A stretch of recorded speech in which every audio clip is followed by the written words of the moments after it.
8 Focke-Wulf 190 seconds bearing down. One silver Mustang with nowhere to run. No squadron backup. No friendly aircraft in sight. No thick clouds to vanish into. Nothing but thin air. A half-empty fuel tank. And a battered notebook stuffed with formulas that every pilot on base had laughed at. The radio went silent as the German formation tightened its noose. What unfolded in the next 8 minutes defied everything the fighter jocks believed about aerial combat. It wasn't raw talent that saved him. It wasn't killer instinct or lightning reflexes. It was arithmetic. Pure, cold, unforgiving mathematics. Spring 1944. The skies above Nazi-occupied Europe had become a slaughterhouse. American heavy bombers pushed deeper into German territory every week, and every week fewer of them limped back to England. Luftwaffe interceptors descended on those formations like sharks drawn to blood. They broke apart tight defensive boxes with surgical strikes. They sent burning fortresses spiraling toward foreign soil. The escort fighters were supposed to stop this carnage. The P-51 Mustang had the range to follow bombers all the way to Berlin and back again, but having the capability meant nothing if pilots couldn't figure out how to use it properly. Most American fighter pilots operated on pure instinct. They flew by the seat of their pants, trusting gut reactions and split-second reflexes honed through dozens of harrowing engagements. The best among them possessed an almost supernatural awareness, an ability to sense deflection angles and closure rates without conscious calculation. They didn't analyze, they simply acted. And when it worked, it looked like magic. Then there was Second Lieutenant Arthur Fiedler. He didn't fly like anyone else. He didn't think like anyone else. And that made him a target for ridicule long before the Germans ever put him in their gun sights. Fiedler stood out the moment he arrived at Leiston. 23 years old, rail-thin, wearing wire-rimmed spectacles that fogged up whenever he climbed into a cockpit. Most replacement pilots showed up eager to prove themselves, hungry to rack up kills and paint swastikas on their fuselages. Fiedler showed up carrying a leather-bound notebook that never left his side. He brought it to breakfast. He scribbled in it during mission briefings. He pulled it out on the flight line while mechanics prepped his aircraft. Other pilots noticed immediately, and the jokes started even faster. Professor became his unofficial call sign. Bookworm followed close behind. Someone suggested he'd gotten lost on his way to the university library. Another pilot wondered aloud whether Fiedler planned to bore the Germans to death with lectures on aerodynamics. The young lieutenant absorbed every barb without protest. He just nodded politely and went back to his calculations. His squadron, the 357th Fighter Group, operated from a collection of Nissen huts scattered across muddy English farmland. Merlin engines roared at dawn. Ground crews worked through freezing rain to keep Mustangs airworthy. Pilots gathered in the officers' club each evening to drink away the tension and mourn the friends who hadn't returned. It was a brutal, grinding existence, and most men coped by refusing to think too deeply about any of it. Fiedler couldn't stop thinking. It was simply how his brain operated. His crew chief, a grizzled sergeant from Pennsylvania named Kowalski, developed an odd respect for the young officer. Most pilots just wanted their planes fueled, armed, and ready. They didn't ask questions beyond, "Is she good to go?" But Fiedler peppered Kowalski with technical inquiries that caught the mechanic off guard. How did engine performance degrade at different altitudes? What was the precise weight penalty of carrying external fuel tanks? How did tail trim adjustments affect high-speed dive characteristics? Kowalski found himself digging through maintenance manuals to provide accurate answers. Nobody else had ever cared about such details. The other pilots certainly didn't care. Captain Derry, one of the squadron's veteran flight leaders, confronted Fiedler directly after watching him sketch diagrams during a pre-mission briefing. "You think numbers are going to save you when a 190 drops onto your tail?" Derry asked. loud enough for everyone nearby to hear. Fiedler considered the question seriously. I think understanding the aircraft's performance envelope might help me avoid that situation entirely. Derry shook his head in disgust. You'll get yourself killed thinking that much. Combat isn't a math test. It's a knife fight. Lieutenant Harmon chimed in from across the room.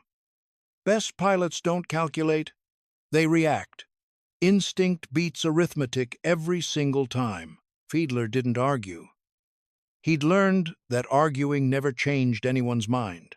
He simply returned to his bunk that night and added another note to his journal. Instinct functions reliably until it doesn't. Understanding Arthur Fiedler requires understanding where he came from. Dayton, Ohio. Blue-collar neighborhood near the railroad tracks. His father machined parts at a tool and die shop. His mother taught grade school. Neither parent had attended college, but they recognized something unusual in their quiet, serious son. Arthur devoured books the way other children devoured candy.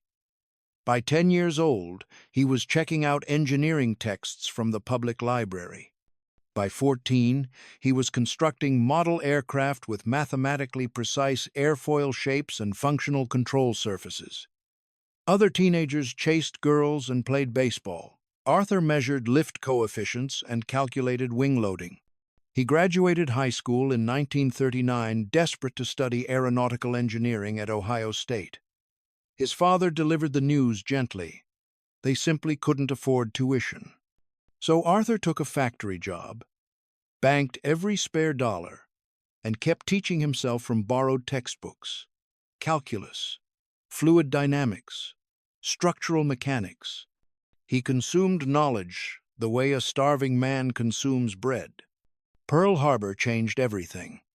Arthur enlisted in January 1942, not from patriotic fervor, but from cold pragmatism. Military service was his only realistic path into an airplane cockpit. The recruiter looked at his glasses skeptically but processed the paperwork anyway. Primary flight training in Texas nearly broke him. His hands gripped the controls too tightly. His corrections came too abruptly. Instructors noted that he overthought basic maneuvers.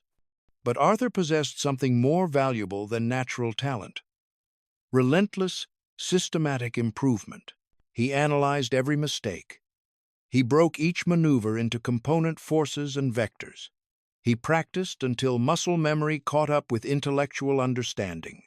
Advanced training introduced him to the P-40 Warhawk, a demanding aircraft that punished sloppy flying. Arthur learned energy management the hard way, discovering that speed was currency you spent on climbs and turns, then earned back through dives and level acceleration. Every choice carried consequences. Every maneuver extracted a price. He graduated in the middle of his class, unremarkable by conventional metrics. But his notebook had grown thick with observations, equations, and tactical diagrams that nobody else was compiling. The 357th Fighter Group received him in early 1944. His bunkmates played poker and swapped stories about sweethearts back home. Arthur read intelligence reports borrowed from the briefing tent. He studied German tactics with the intensity of a doctoral candidate preparing a dissertation. He mapped out performance envelopes for every enemy aircraft type. He calculated turn radii at various airspeeds, climb rates at different altitudes, energy bleed rates during sustained maneuvers. When someone asked what he was working on, Arthur replied simply, "A better way to fight." The response drew laughter. One pilot suggested there was no better way. You found the enemy, you killed him before he killed you. Combat was Darwinian. The quick survived. The slow died. Philosophy had nothing to do with it. Arthur didn't argue. He just kept writing. What Arthur Fiedler developed in that worn notebook would eventually transform aerial combat doctrine. He called it comparative energy analysis, a systematic method for predicting engagement outcomes before committing to a fight. The underlying concept wasn't entirely new. Veteran aviators understood intuitively that altitude and velocity translated into tactical options. But Arthur formalized the relationship mathematically. He constructed tables showing optimal engagement parameters against specific enemy types. He mapped pursuit geometries, lag pursuit, lead pursuit, pure pursuit with engineering precision. He calculated exactly when a Mustang held advantage over a Focke-Wulf and exactly when that advantage evaporated. The system demanded patience and discipline. It required pilots to resist their natural aggression, to evaluate situations analytically before charging in. It asked them to think like engineers rather than warriors. This violated everything American fighter doctrine preached. Official training emphasized closing with the enemy and destroying him through superior firepower and aggression. Dive in, get close, shoot fast, press the attack until something burned. Arthur observed a fatal flaw in this approach. Aggression consumed energy. Hard turns bled airspeed. Steep climbs drained momentum. Pilots who chased too long or maneuvered too violently found themselves slow and vulnerable, exactly the condition German pilots exploited ruthlessly. He noticed something else in the after-action reports he studied obsessively. The pilots dying weren't necessarily the worst aviators. Often they were the most aggressive men who pressed attacks beyond reasonable limits, who followed enemies into traps, who sacrificed altitude and speed for fleeting firing opportunities. They ran out of energy. Then they ran out of options. Then they ran out of time. Arthur mentioned this observation during a debriefing once. Major Callahan, the operations officer, cut him off immediately. "Our mission is protecting bombers, Lieutenant, not playing it safe. The Luftwaffe respects aggression." Arthur tried to explain. If they entered engagements with superior energy, states higher altitude, greater speed, they could dictate the terms of every fight. They could choose when to engage and when to disengage. They could force Germans to react rather than constantly reacting themselves. Callahan examined the diagrams Arthur produced. Altitude versus velocity curves. Zones of advantage marked for different aircraft matchups. Mathematical proof that a Mustang entering combat at 25,000 feet and 350 miles per hour possessed more total energy than a Focke-Wulf at 20,000 feet and 300 miles per hour. "Interesting theory," Callahan said finally. "But theories don't win dogfights. Trigger time wins dogfights." Arthur accepted the dismissal without protest. He'd expected nothing different, but alone in his bunk that night, he added another entry to his notebook. "Will require empirical demonstration." His first combat missions provided limited data. Escort runs where his formation never engaged. Brief encounters where element leaders handled intercepts while Arthur maintained position on their wings. He observed. He recorded. He waited. His second real engagement came east of Mannheim when a Messerschmitt 109 dropped behind a struggling bomber. Arthur dove to intercept. The German spotted him, broke hard, snap-rolled, and dove away vertically. Arthur tried to follow and lost sight completely. He never fired a round. Derry demanded an explanation afterward. Arthur described the engagement methodically, every altitude change, every turn, every moment where he'd made incorrect decisions. Derry interrupted halfway through. "You're overthinking it. Just shoot. Just react," Arthur nodded. Then he retreated to his quarters and diagrammed the entire fight. Energy state too low entering the engagement. Misjudged the enemy's roll rate. Should have climbed to reset rather than pursuing into a disadvantageous position. He didn't defend himself. He simply learned. The mission on April 12th, 1944, provided Arthur's first real test of his theories. Target: ball-bearing plant at Schweinfurt. Intelligence warned of heavy Luftwaffe opposition. 4 ship flights of Mustangs climbed to 28,000 feet to shepherd formations of B-17 seconds crawling towards southern Germany. Arthur flew wingman to Captain Derry. They spotted the enemy simultaneously 8 Focke-Wulfs descending from the sun in a shallow attack dive. Arthur called the contact. Derry acknowledged and broke left to intercept. The standard response. The aggressive response. Arthur followed because doctrine demanded it. The German formation split immediately. 4 continued toward the bombers. 4 stayed high to engage the escorts. Classic Luftwaffe tactics. The lower element served as bait. The upper element waited to pounce on anyone who took it. Derry fixated on the lower group, chasing a single Focke-Wulf through increasingly desperate maneuvers. Their altitude bled away. 24,000 feet. 20,000. Airspeed climbing toward 420 miles per hour in the dive, but they were hemorrhaging potential energy, converting altitude into velocity with no way to reverse the transaction. Arthur checked his mirrors. 2 of the high Germans were rolling in behind them. He called the warning twice. Derry didn't respond. Tunnel vision had consumed him. Arthur made a choice that violated every regulation in the fighter pilot's handbook. He broke formation. Pulling hard right, he climbed into the descending Germans. His airspeed dropped alarmingly, 400, 380, 360. The enemy adjusted, following him instead of Derry. Good. That was exactly what Arthur wanted. He leveled at 22,000 feet and pushed throttle forward. Speed rebuilt. The Germans remained above him, closing steadily.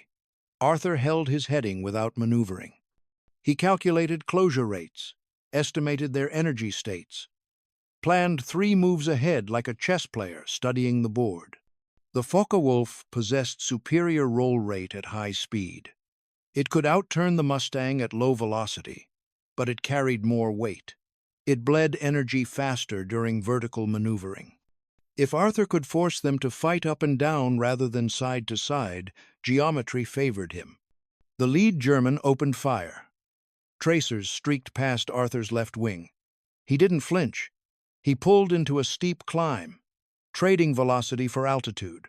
340, 320, 300 miles per hour.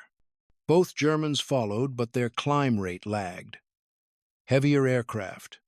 Greater energy penalty. Arthur crested at 25,000 feet, rolled inverted, and pulled through into a split S. He accelerated earthward while the Germans struggled to match his maneuver from their depleted energy states. Leveling at 20,000 feet with 400 miles per hour on the gauge, Arthur had completely reversed the tactical situation. The Germans remained above him, but hopelessly out of position. He didn't press the advantage. He simply climbed back to altitude and reset. The engagement continued for nearly 8 minutes. Arthur never fired his guns. He never tried to. Instead, he systematically bled energy from every German who engaged him, forcing them into vertical maneuvers they couldn't sustain, refusing to commit when the geometry wasn't favorable. Eventually, the Focke-Wulfs disengaged. They'd burned too much fuel chasing a target they couldn't catch. They dove east toward home. Arthur rejoined the bomber stream without a scratch on his aircraft. The debriefing that evening was surreal. Intelligence officers questioned each pilot separately. When Arthur described his 8-minute engagement against 8 enemy fighters, the interrogator paused mid-sentence. "You engaged 8 aircraft for 8 minutes and scored no kills?" "Correct. Then what exactly did you accomplish?" Arthur considered his response carefully. "I prevented them from attacking the bombers. I made continuation of their mission too costly. They expended fuel and ammunition without achieving their objective." The officer wrote everything down. Then he asked if anyone could corroborate the account. "No," Arthur admitted. "I was alone." The report disappeared into a filing cabinet alongside hundreds of others. No kills meant no glory. No witnesses meant no verification. Officially, nothing remarkable had occurred. But word traveled through unofficial channels. Briggs, one of the younger pilots, cornered Arthur in the officers' club that evening. "Is it true?" 8 against 1 and you walked away clean? Arthur confirmed the essential facts without embellishment. How? Briggs demanded. How does anyone survive those odds? Arthur's answer confused him initially. I didn't try to win. I just made losing too expensive for them. Derry overheard from across the room. He approached with a drink in hand, expression hard. Surviving isn't the mission, Fiedler. Killing them is the mission. The mission is protecting bombers, Arthur replied evenly. Destroying fighters is one method. Making them break off is another. Derry stared for a long moment. Then he delivered his verdict. You fight like a coward. Arthur didn't respond. He finished his coffee and returned to his quarters, but Briggs followed him the next day, asking questions, requesting explanations, wanting to understand. Arthur showed him the notebook. The conversion happened gradually. Briggs flew his next mission using energy management principles. He returned without damage. He told another pilot. That pilot told another. Within weeks, a half-dozen aviators in the 357th had adopted variations of Arthur's system. They didn't advertise what they were doing. They simply flew smarter, maintaining speed, preserving altitude, picking engagements carefully, disengaging when outmatched rather than pressing hopeless attacks. Their survival rates improved noticeably. Major Callahan eventually demanded an explanation. Someone mentioned Fiedler's notebook. Callahan requested to see it. He spent an hour examining diagrams, calculations, and tactical principles that challenged everything conventional doctrine taught. When he finished, he looked at Arthur with an expression caught between skepticism and respect. Why didn't you push this harder earlier? I tried, sir. The reception wasn't encouraging, Callahan grunted. Try again. Formally this time. A week later, Arthur stood before a room filled with fighter pilots and delivered a briefing unlike anything they'd experienced. Chalkboard diagrams illustrated energy relationships. Mathematical tables showed optimal engagement parameters. Geometric proofs demonstrated why certain tactics succeeded while others failed. Some pilots took notes. Others crossed their arms defensively. Derry walked out halfway through, muttering about academics ruining warfare. But the numbers proved impossible to dismiss. Over the following 2 months, losses in the 357th dropped by 18%. Kill ratios improved. Aircraft returned with fewer holes. Pilots who'd adopted energy management principles survived engagements that would have killed them under traditional doctrine. Other groups heard rumors and sent representatives to investigate. A colonel from the 4th Fighter Group requested copies of Arthur's notes. Within months, energy fighting concepts were spreading through pre-flight briefings across the 8th Air Force. Arthur never sought credit. He simply kept flying, kept refining his methods, kept surviving missions that statistics suggested should have killed him. His first confirmed kill came in June 1944, a Messerschmitt 109, that made the fatal error of attempting to climb away from a Mustang with superior energy. Arthur converted altitude advantage into a firing solution with clinical precision. His second kill followed in July. By war's end, he'd accumulated 6 confirmed victories. Respectable numbers, but nothing that would earn headlines or medals. What distinguished Arthur Fiedler wasn't his kill count, it was his survival record. 68 combat missions. Never bailed out. Never took critical damage. Never lost a wingman flying on his wing. Kowalski asked him once how he managed it. Arthur shrugged. I just tried to avoid doing anything stupid. The mechanic laughed. Most pilots do stupid things every single mission, yes? Arthur agreed quietly. That's exactly the problem. The war ended. Arthur returned to Ohio, enrolled at Ohio State on the GI Bill, completed his engineering degree, and spent 30 years at Wright-Patterson Air Force Base evaluating aircraft performance. He never became famous. He never sought interviews, or attended reunions, or wrote memoirs. His name appeared in no history books, but his ideas outlived him. The energy management principles he formalized became foundational doctrine for fighter aviation worldwide. The Navy adopted them. The Air Force institutionalized them. By Korea, every combat pilot learned energy fighting as basic curriculum. By Vietnam, it was sacred gospel. The Navy Fighter Weapons School, later immortalized as Top Gun, built its entire training philosophy around concepts Arthur had sketched in a worn notebook aboard a muddy English airbase. John Boyd, the legendary fighter pilot and military theorist who later developed the OODA loop concept, never met Arthur Fiedler. But Boyd studied the same after-action reports. He observed the same patterns. He reached the same conclusions through independent analysis. The pilot who controlled energy controlled the outcome. Arthur's original notebook ended up in the Air Force Historical Research Agency archives. It sits in a climate-controlled facility in Alabama, rarely examined, seldom referenced but preserved. A testament to one quiet man's insistence that reason had a place in chaos. In 1987, a researcher named Dr. Ellen Xiao discovered the notebook while writing her dissertation on tactical evolution in World War II fighter combat. She tracked down Arthur, by then an elderly man living in Dayton, and requested an interview. She asked why he believed his system worked when conventional wisdom rejected it. "It wasn't my system," Arthur replied. "It was just physics. I didn't invent anything. I simply wrote down what the universe already knew." She asked why more pilots hadn't recognized these truths earlier. Arthur considered the question for a long moment. Most pilots believed courage was sufficient. They confused bravery with effectiveness. Courage makes you willing to fight. Understanding makes you able to win. You need both. Arthur Fiedler died in 1993.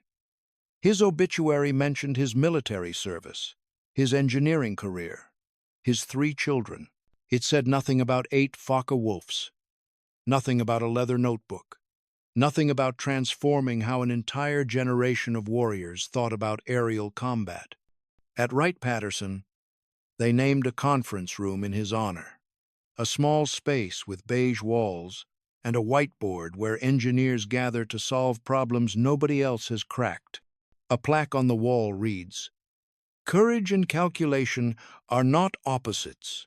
They are partners." Arthur never actually said those words, but he lived them. Every mission, every engagement, every time he chose analysis over impulse, preparation over bravado, understanding over blind aggression. The pilots who mocked him learned eventually. Some learned by watching his methods succeed. Others learned by dying the way instinct told them to fight. The bookworm in the P-51 never asked for vindication. He just kept flying, kept calculating, kept proving that the deadliest weapon in any cockpit wasn't mounted on the wings. It was mounted between the ears. And when 8 wolves filled his mirrors with nothing but altitude, fuel, and a notebook full of numbers, nobody believed in mathematics turned out to be the only ally that mattered.